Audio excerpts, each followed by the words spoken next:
September 15, 1944. The dust rose in thick clouds as the military transport truck rumbled down the unpaved road toward the Henderson Ranch in West Texas. Inside the covered bed, 17 Japanese women sat in silence, their hands folded in their laps, their faces carefully composed masks of dignity, despite the fear that churned beneath their calm exteriors.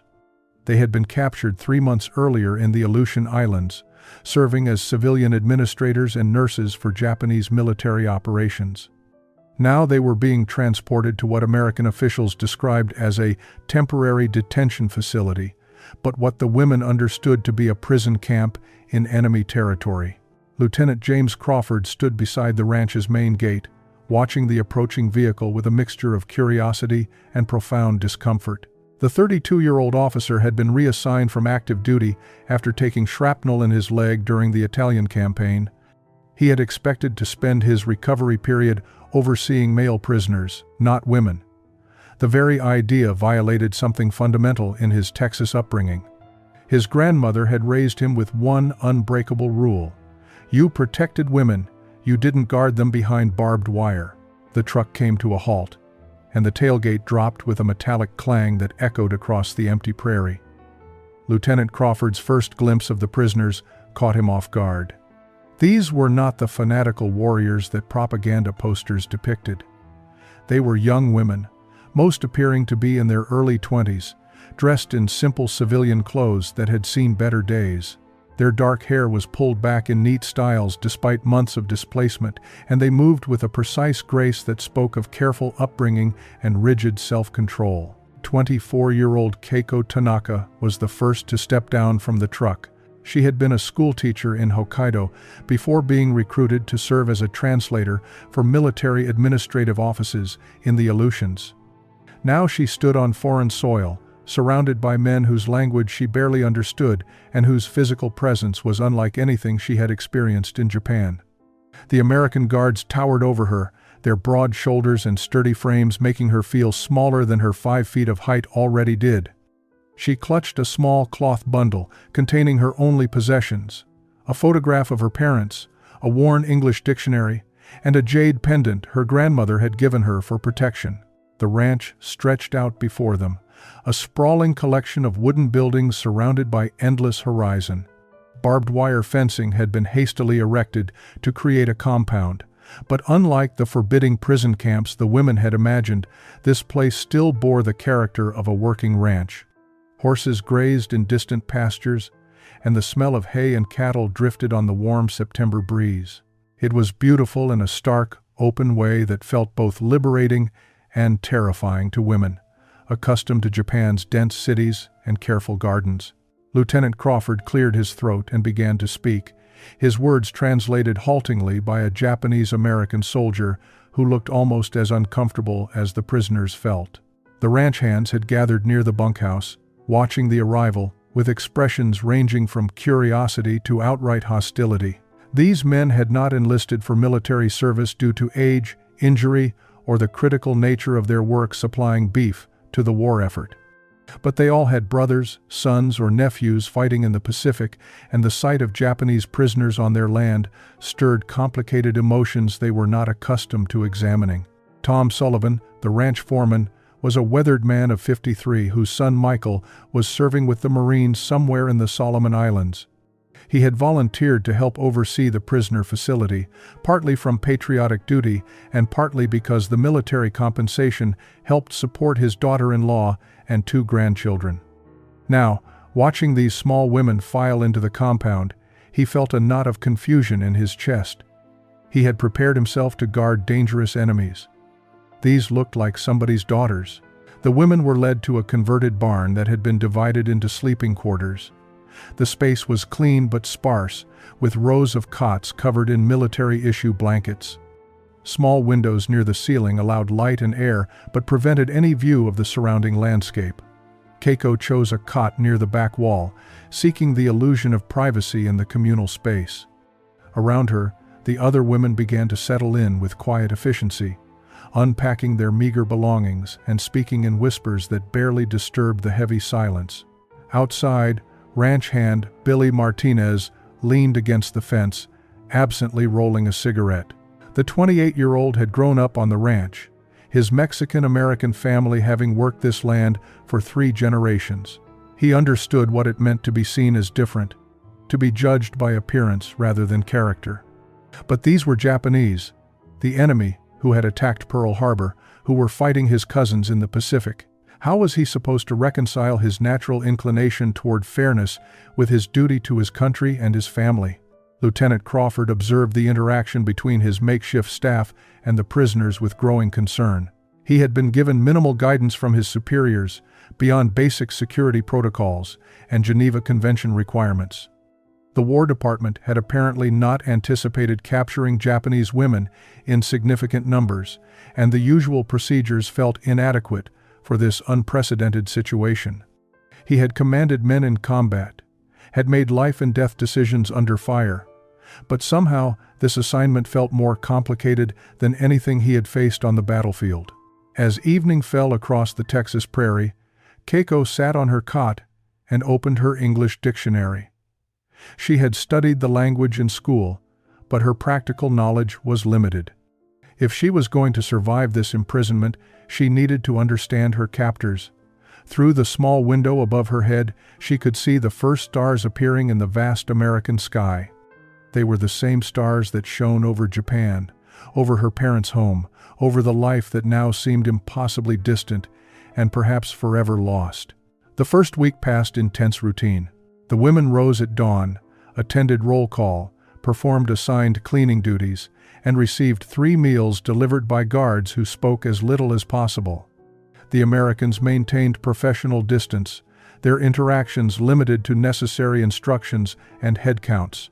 But silence did not mean blindness, and both sides observed each other with careful attention to details that revealed more than words could convey. In the evenings, after the guards had completed their final rounds, the Japanese women gathered in small groups to share whispered conversations. Keiko found herself drawn to these discussions, particularly with Yuki Nakamura, a 26-year-old nurse who had tended wounded soldiers in field hospitals before her capture. Yuki possessed a practical, observant nature that helped her adapt to their new circumstances with remarkable composure. It was during one of these evening gatherings that the comparisons began. Fumiko Sato, a 19-year-old who had served as a clerk, spoke first in hushed Japanese. "Have you noticed how large they are? The American men? Not just tall, but their shoulders, their hands. Everything about them is so much bigger than our soldiers back home." The observation opened a floodgate of similar remarks. The women had all noticed, but had been uncertain whether it was appropriate to discuss. Now, with the words spoken aloud, they shared their astonishment at the physical differences between the American ranch workers and the Japanese men they had known. Keiko estimated that the average guard stood at least 6 feet tall, with frames that suggested strength built through years of physical labor rather than military training. But it was not just size that struck them. There was something unexpected in how these large men moved and spoke. Despite their imposing physical presence, many displayed a careful gentleness in their actions. Tom Sullivan, the foreman who looked fierce with his sun-weathered face and permanent squint, had been observed helping an injured bird back into its nest.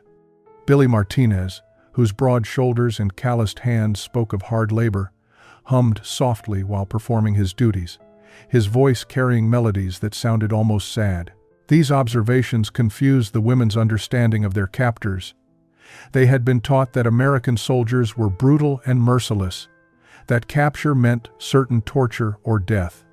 Yet these men seemed uncomfortable with their role as jailers. They delivered meals with downcast eyes, as if embarrassed by the women's circumstances.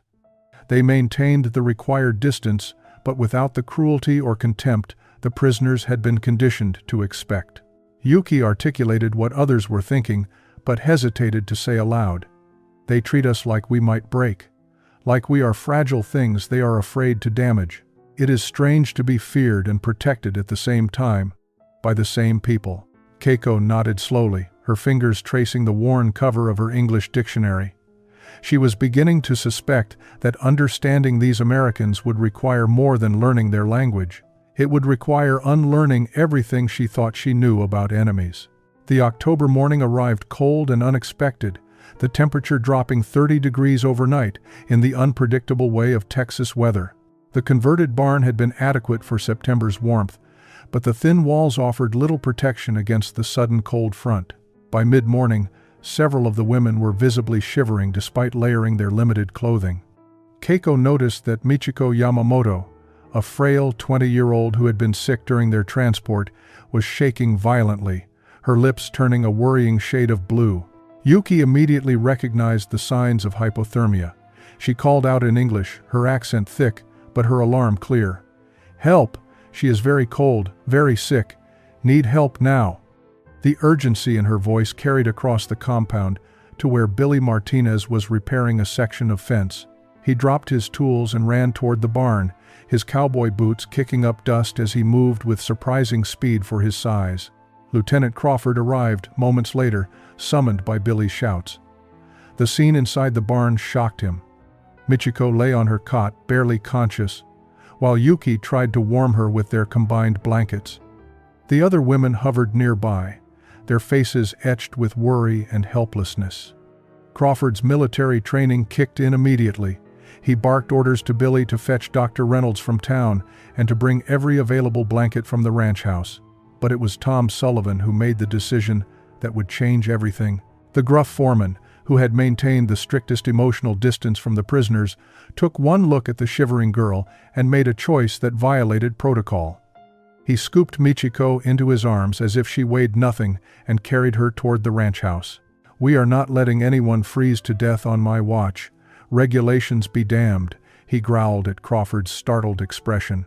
Within minutes, Michiko was wrapped in quilts near the ranch house fireplace, hot tea being pressed to her lips by Tom's wife Margaret, who had appeared from the kitchen with the take-charge manner of a woman accustomed to managing crises. Yuki knelt beside her patient, monitoring her pulse and breathing, while Margaret brought heated stones wrapped in cloth to place around Michiko's body. The two women worked together without sharing a common language, their shared purpose transcending the need for words. Keiko stood in the doorway, uncertain whether she was allowed inside but unwilling to leave Michiko's side. Margaret caught her eye and gestured firmly. "Come in, child." No sense standing out there freezing too. The kindness in her weathered face was so unexpected, so contrary to everything Keiko had been taught to expect, that she felt tears spring to her eyes. She blinked them back quickly, maintaining the composure her culture demanded, but something inside her chest cracked open just slightly. Dr. Reynolds arrived an hour later and confirmed that Michiko would recover, thanks to the quick action of everyone involved. As he prepared to leave, he looked at Lieutenant Crawford with a meaningful expression. These women need better shelter before winter truly arrives. That evening, after Michiko had been returned to the barn with extra blankets and a promise that heating stoves would be installed by week's end, the women gathered in their usual circle. But the atmosphere had shifted. The crisis had cracked the wall of silence that had separated captors and captives, and in that crack, new observations began to emerge. Fumiko spoke first, her voice barely above a whisper. "Did you see how easily Mr. Sullivan carried Michiko? Like she was a child, not a grown woman. His hands were so large they could wrap completely around her waist."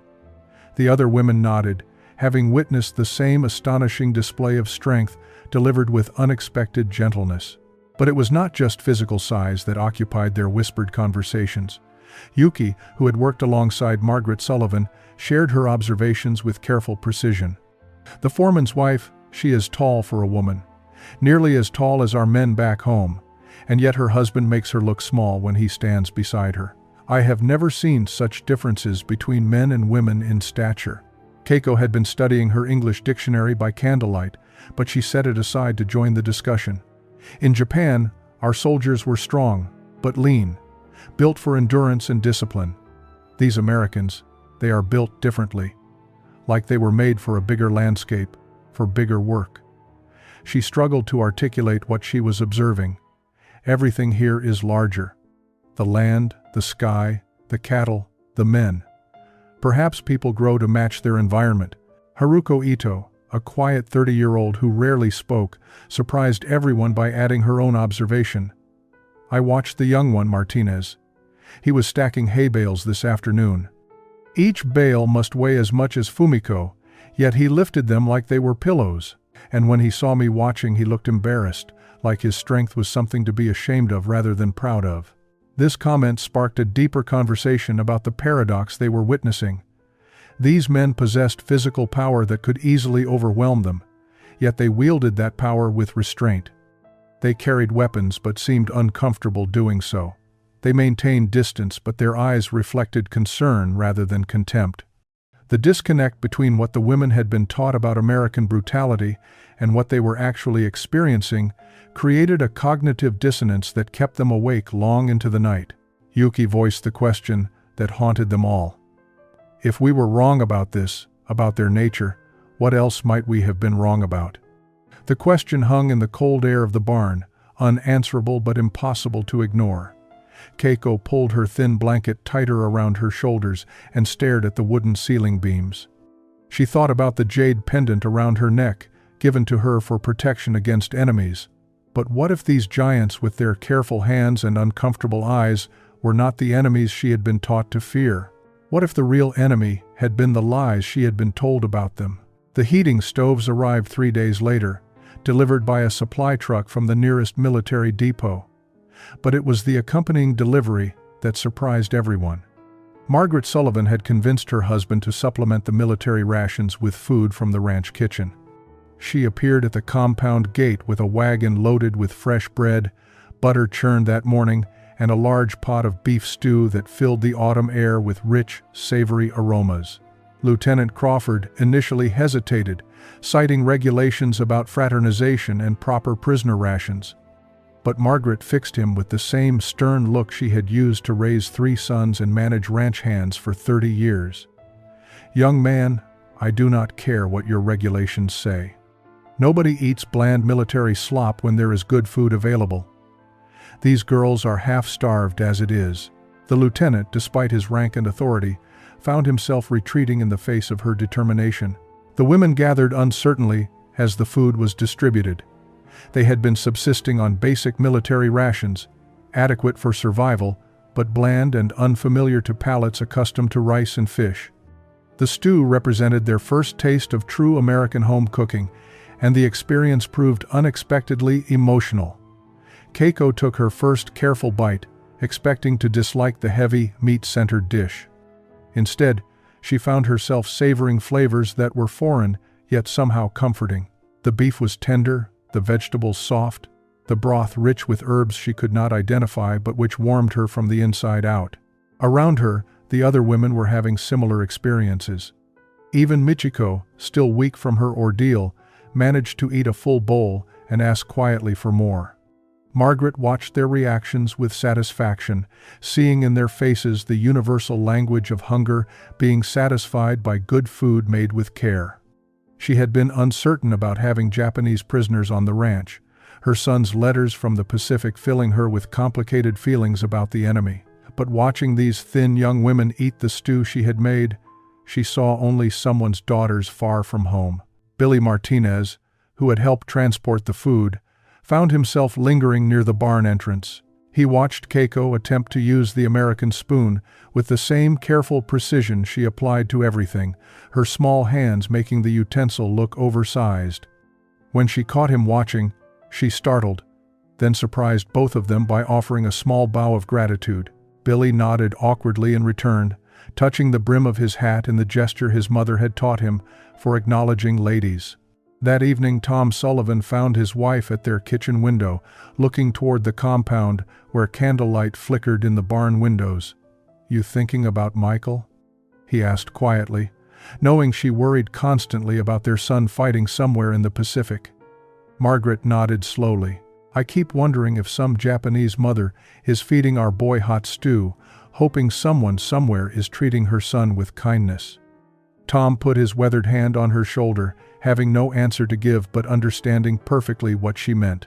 November brought the first letters to reach the compound, carried by military mail services that had finally processed the prisoners' locations and established contact protocols.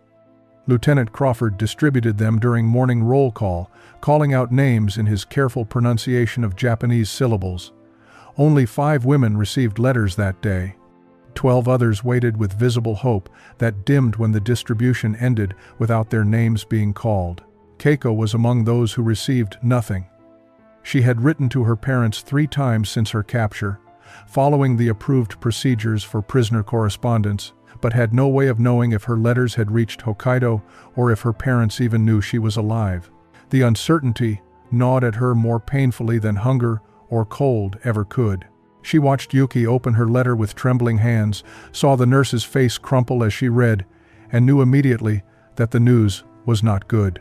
Later, in the privacy of their evening gathering, Yuki shared what she had learned. Her younger brother had been killed in action in the Philippines 3 months earlier. Her parents' letter was brief, constrained by censorship and grief, but the pain bled through every carefully chosen word. They wrote that they were proud of his sacrifice, that he had died honorably for the emperor. But between those formal phrases, Yuki could read her mother's heartbreak, could sense her father's struggle to maintain the stoic dignity their culture demanded, even as his world collapsed. The news cast a shadow over the entire group. These women had been largely isolated from information about the war's progress, knowing only what their captors chose to share. Now, through Yuki's letter, they were confronted with the continuing cost of the conflict that had brought them to this Texas ranch. Fumiko wept quietly for Yuki's loss, while Haruko sat in stunned silence, thinking of her own 2 brothers serving somewhere in the Pacific. The guards noticed the change in atmosphere. Billy Martinez observed Yuki sitting alone during the evening meal, her food untouched, her eyes distant.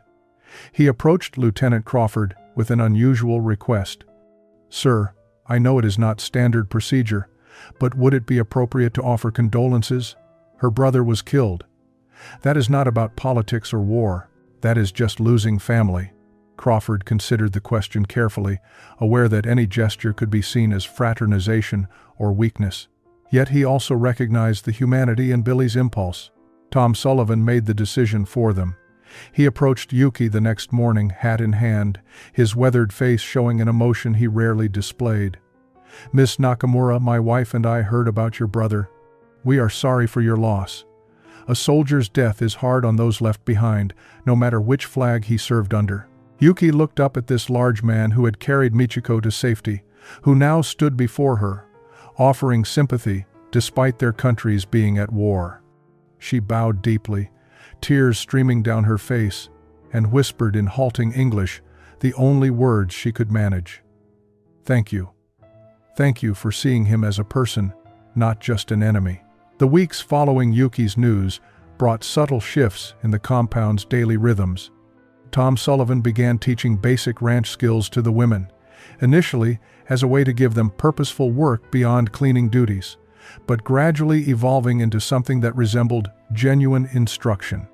He showed them how to mend fence wire, how to properly stack hay to prevent mold, how to read the weather signs in the endless Texas sky.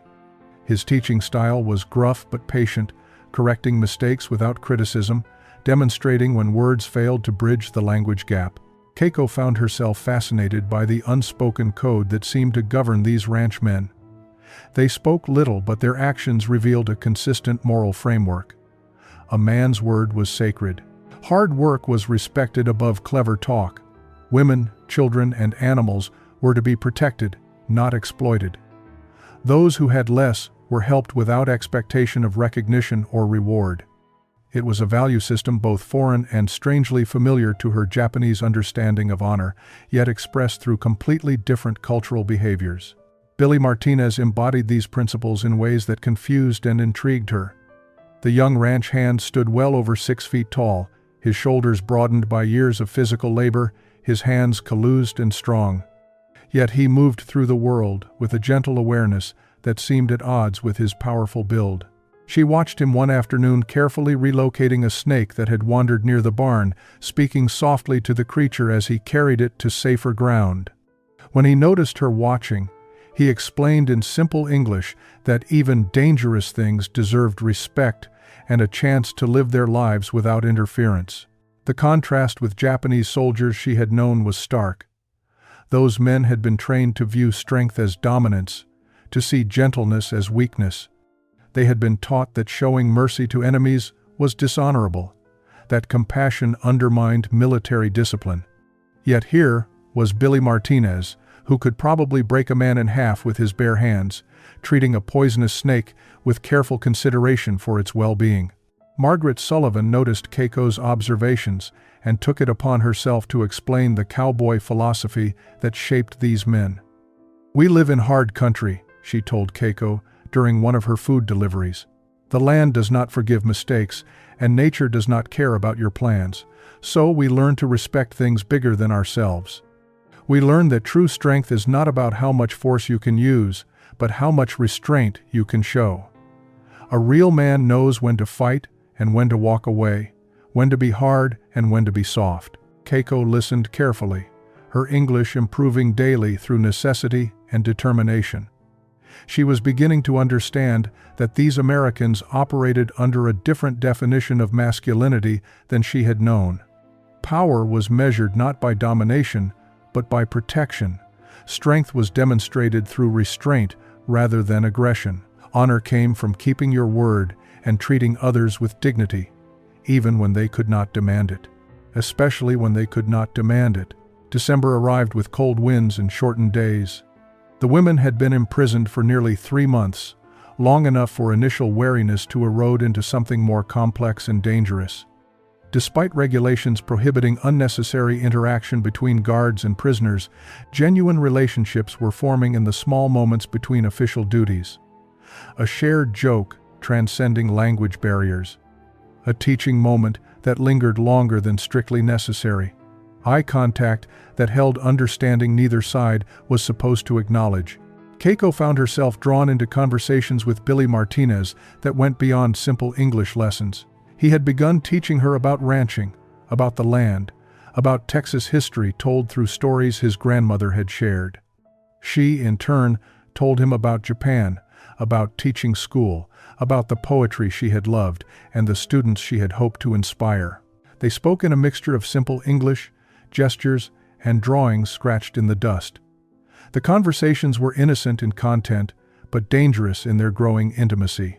Lieutenant Crawford watched these developing connections with increasing concern.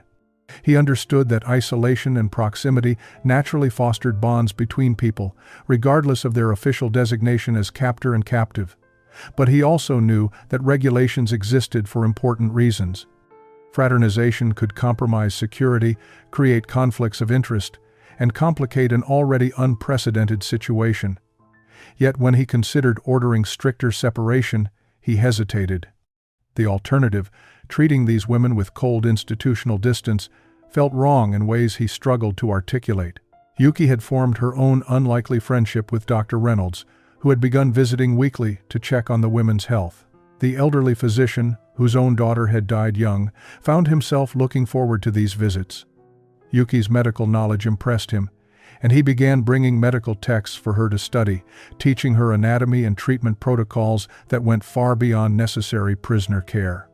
They discussed cases and theories with the enthusiasm of colleagues rather than enemy nationals separated by war and circumstance. Even Tom Sullivan, who had maintained the firmest emotional boundaries, found those walls crumbling. He had begun sharing stories about his son Michael with the women during work details, showing them the photographs his boy sent home. The women listened with genuine interest, asking careful questions about American family life that revealed their own homesickness and worry for family members they had not heard from. Tom found himself seeing them not as abstract enemies, but as individuals with hopes and fears that mirrored his own family's experiences. But it was Fumiko's developing friendship with ranch hand Carlos Mendez that pushed closest to inappropriate territory. The 20-year-old guard and 19-year-old prisoner had discovered a shared love of music. Carlos played guitar in the evenings, and Fumiko had begun singing Japanese folk songs that blended surprisingly well with his Mexican ballads. They did not touch, barely spoke beyond necessary words, but the music they created together spoke of connection that transcended the barbed wire separating their worlds. Lieutenant Crawford knew he should stop it. All of it. But something in his gut told him that what was growing in this compound might be more valuable than strict adherence to regulations ever could be. January 1945 brought news that shook both sides of the compound fence. Reports from the Pacific Theater grew increasingly grim for Japan. American forces had landed in the Philippines, pushing steadily toward the Japanese home islands. The war that once seemed distant to the isolated Texas ranch now felt oppressively close, its eventual outcome becoming clearer with each passing week. Lieutenant Crawford received newspapers and military briefings that he was required to share with the prisoners under Geneva Convention guidelines. He dreaded these sessions, knowing the information would cause pain, but duty demanded transparency. The women gathered in tense silence as he read translated summaries: Japanese casualties mounting, cities under sustained bombing, supply lines collapsing, the Empire's defensive perimeter shrinking day by day toward the home islands. But it was not the military defeats that shattered the women's understanding of their world. It was the emerging stories about how the war had been conducted by their own forces. Reports filtered through about treatment of prisoners, about forced labor, about atrocities committed in occupied territories. The accounts came from American sources, so the women initially dismissed them as propaganda designed to demoralize enemy captives. Yet the details were too specific, too consistent, too numerous to ignore completely. Keiko sat in the barn reading a newspaper article about Allied prisoners freed from Japanese camps. The descriptions of starvation, disease, and systematic cruelty made her hands shake. She thought about her own treatment at this Texas ranch. The warm meals from Margaret Sullivan's kitchen. The medical care when Michiko fell ill. The patient teaching and careful respect shown even when language failed. The contrast between how she had been treated as a prisoner and how these articles described Japanese prisoner camps created a cognitive dissonance she could not reconcile. Yuki approached these revelations with her characteristic directness. As a nurse, she had witnessed things during her service that troubled her even then. Wounded prisoners left untreated, while Japanese soldiers received care. Civilian populations in occupied territories denied medical resources. Orders that prioritized military honor over humanitarian concerns. She had rationalized these decisions as wartime necessity, as cultural differences in how honor and duty were defined. Now she was forced to consider whether she had witnessed not cultural differences, but systematic cruelty she had been too frightened or too indoctrinated to name correctly. That evening, the women's whispered conversations took on a darker tone. Haruko spoke of rumors she had heard but dismissed during her service. Fumiko admitted to witnessing treatment of Chinese civilians that had troubled her conscience even then. One by one, the women began acknowledging things they had seen, heard, or suspected, but had suppressed through loyalty, fear, or willful ignorance. Keiko voiced what others were thinking but dreaded saying aloud. What if we were not the honorable ones? What if our enemies knew something about us that we did not know about ourselves? The question hung in the cold January air, unanswerable and unbearable. Outside the barn, they could hear Carlos's guitar playing a melancholy tune. The music sounded like mourning, which seemed appropriate for women grieving the death of everything they had believed their country represented.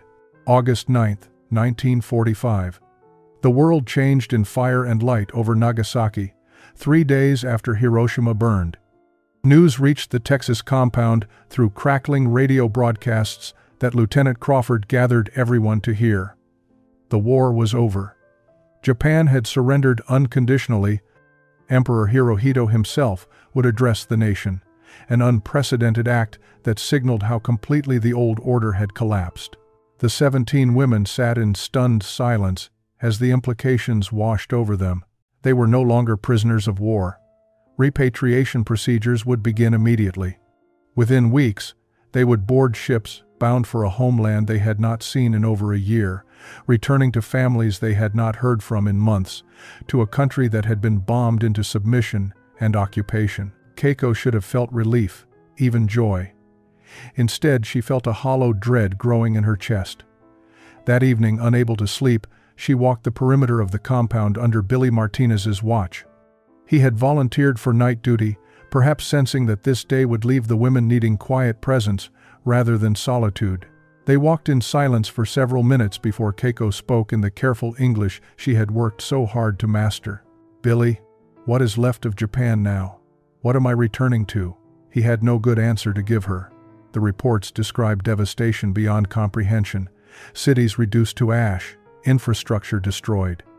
Millions dead or displaced. A military government dismantled. An economy in ruins. The social order that had defined Japanese life for centuries upended by occupation and defeat. But it was not just the physical destruction that terrified her. It was the knowledge of what her country had done, of what she had unknowingly served. How could she return and face her parents, her former students, her community, carrying this knowledge? How could she participate in rebuilding a society whose foundations had been so thoroughly corrupted? What did it mean to be Japanese now, when being Japanese had meant supporting atrocities she could never have imagined? The next morning, Yuki approached Lieutenant Crawford with a question that had kept her awake all night. "Sir, when we are repatriated, are we required to return immediately to Japan, or are there other options for displaced persons?" Crawford was caught off guard by the question. He had assumed the women would be eager to return home after months of imprisonment. The idea that any might prefer to remain in America had never occurred to him. That evening, the women gathered for the most difficult conversation they had ever shared. Yuki spoke first, her voice steady but her hands trembling. "I do not know if I can return. Not yet. Maybe not ever. I do not know who I would be in the Japan that exists now." Fumiko nodded slowly, tears streaming down her young face. "Here, I have become someone different. Someone I think might be better than who I was before. What if going back means losing that person?" Keiko looked around at her companions, then at the compound that had been their prison and had somehow become their refuge. "We need to decide," she said quietly, "what home truly means." The conversation continued late into the night.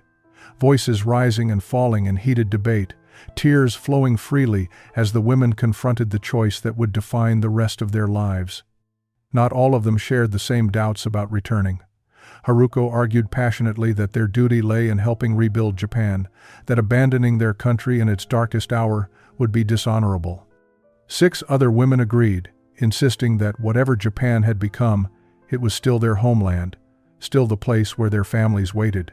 But 11 women, led by Keiko and Yuki, found themselves unable to embrace that certainty. Fumiko spoke through tears about the shame she would face returning as a captured soldier, a woman who had failed in her duty and been corrupted by enemy influence. "In Japan, I will always be marked by this failure. But here, I have been treated as if my life has value beyond my usefulness to the state." Michiko, whose near death from cold had catalyzed the first real connection between prisoners and captors, added her own quiet observation. "Mr. Sullivan carried me to his home when I was dying. His wife wrapped me in her own quilts. They treated me as they would treat their own daughter. I did not have to earn that kindness through service or sacrifice. They gave it simply because I needed it." She paused, struggling to articulate something profound. "I did not know that kind of generosity existed in the world." Keiko had been writing in her diary, trying to process the impossible decision before them. She read aloud what she had written, her English now fluent enough to capture complex emotions. "We were taught that Americans were barbaric, that they had no honor, no culture, no respect for human dignity. Every day here has proven those teachings to be lies. If we were lied to about this, what else were we lied to about? How can we trust anything we were taught about duty, honor, or what it means to serve our country?" The question sparked deeper discussion about identity and belonging.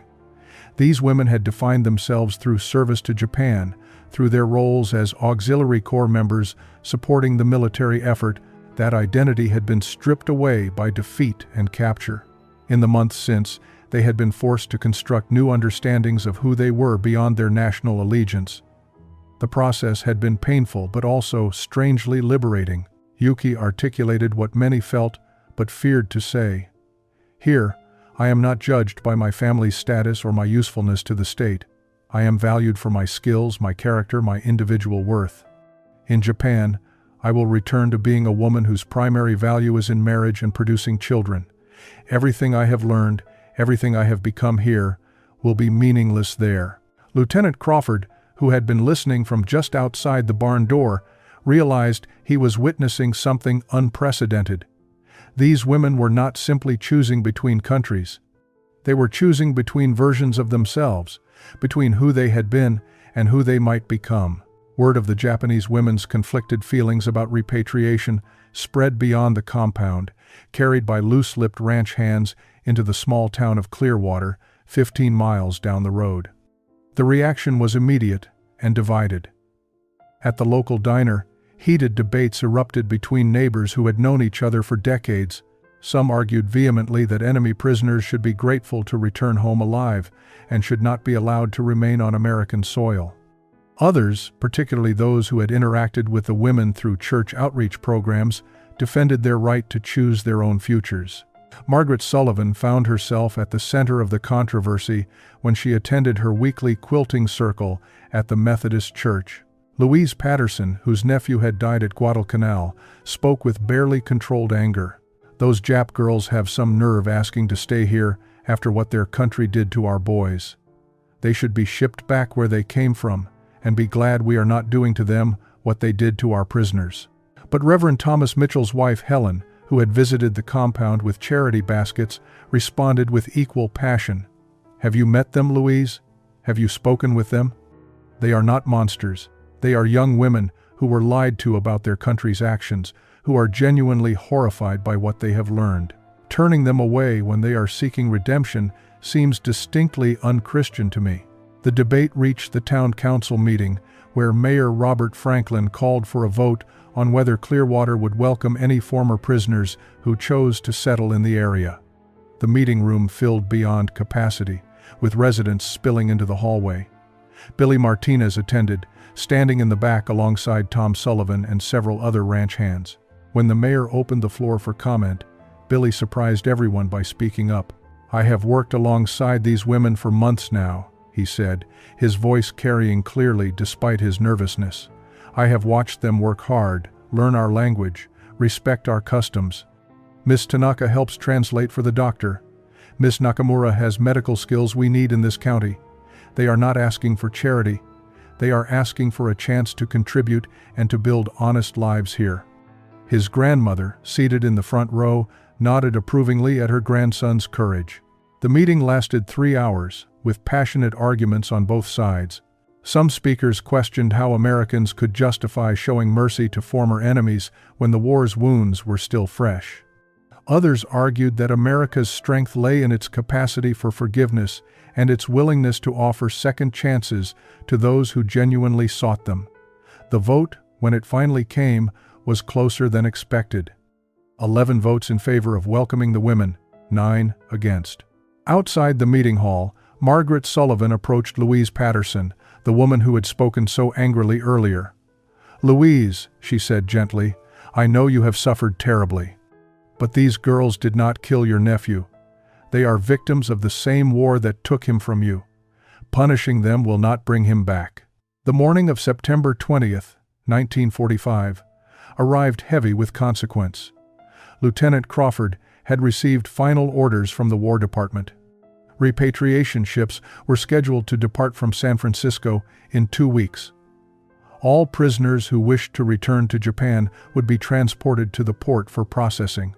Those who wished to remain would need to secure sponsorship, housing, and employment within 30 days or face deportation, regardless of their preference. The women gathered one final time as a complete group. The 6 who had chosen immediate repatriation, led by Haruko, sat on one side of the barn. The 11 who wished to stay, led by Keiko and Yuki, sat on the other. The physical separation mirrored the emotional divide that had grown between them over the past weeks. Yet, despite their different choices, they remained bound by shared experience. Haruko spoke first, her voice carrying no judgment, only sadness. "I understand why you want to stay. Part of me envies the freedom you will have here. But Japan is our mother country. She is wounded and needs her daughters to help heal her. I cannot abandon her. no matter how comfortable or safe it might be to remain in America. The women choosing repatriation nodded, some wiping away tears. Keiko responded with equal respect. "I do not judge your choice, Haruko. You are braver than I am, returning to face what must be faced. But I have learned something here that I cannot unlearn. I have discovered that my worth is not defined by the state I serve, but by the person I choose to become. I want to continue becoming that person, and I can only do that here." The decision brought tears to all their eyes, but also a sense of resolution. They had made their choices consciously and deliberately, accepting the consequences that would follow. The Henderson family had offered to sponsor Keiko, providing housing in their guest cottage and helping her seek employment as a translator. Dr. Reynolds had arranged for Yuki to continue her medical training at the county hospital, writing letters of recommendation that emphasized her skill and dedication. Billy Martinez's grandmother had offered to sponsor Fumiko, who would work in her dress shop while learning the tailoring trade. One by one, the women who chose to stay found sponsors in the community. Not everyone in Clearwater welcomed them, but enough did to make their transition possible. They would face suspicion, occasional hostility, and the constant challenge of building lives in a foreign land. But they had chosen these challenges over the alternative of returning to a Japan they no longer recognized or understood. The day of departure arrived too quickly. The women who were leaving prepared their few belongings, writing final letters to family members they hoped still lived. Those staying gathered to say goodbye, exchanging addresses and promises to write. Margaret Sullivan provided food for the journey, pressing packages into each woman's hands with fierce hugs that transcended language and nationality. Tom Sullivan stood awkwardly nearby, his weathered face revealing more emotion than he had shown in months. The 6 women boarded the military transport truck that would take them to San Francisco, their faces a mixture of determination and fear. Haruko looked back one final time at the compound that had been their prison and their transformation. She locked eyes with Keiko, and in that moment, both women understood that neither choice was wrong, just different paths toward the same goal of finding meaning after everything they had believed was destroyed. The 11 who remained stood watching until the truck disappeared into the Texas dust. Then, with quiet resolve, they turned to face their new lives. The transition from prisoners to immigrants proved more challenging than any of them had anticipated. Despite sponsorships and community support, they faced daily reminders that they were former enemies living among people whose sons, brothers, and husbands had died fighting Japan.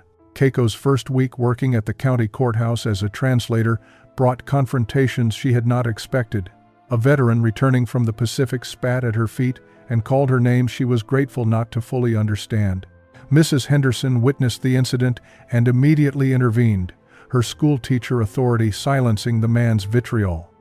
But Keiko understood that such moments would be part of her life for years to come. She could not blame Americans for their anger, could only work to prove through her actions that she was not the enemy they believed her to be.